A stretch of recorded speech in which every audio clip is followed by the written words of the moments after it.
Today means that all the stuff that I've learned in the last 4 or 5 years has finally come down to this one project, show off what we've done all year and how far we've come.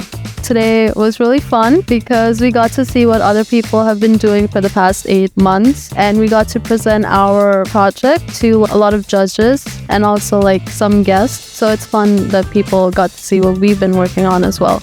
It will be an opportunity to show technology that we've been working on, the students bringing it to light. It's amazing the work they did, and I'm excited to see the next step of what they are going to do.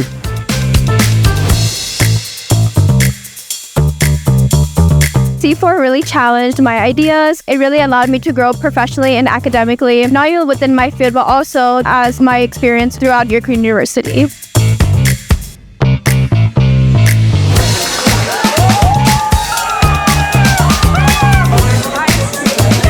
And if I were to describe C4 in one word, it would be inspiring. Teamwork. Connection. Interdisciplinary. Impactful. Extraordinary. Incredible.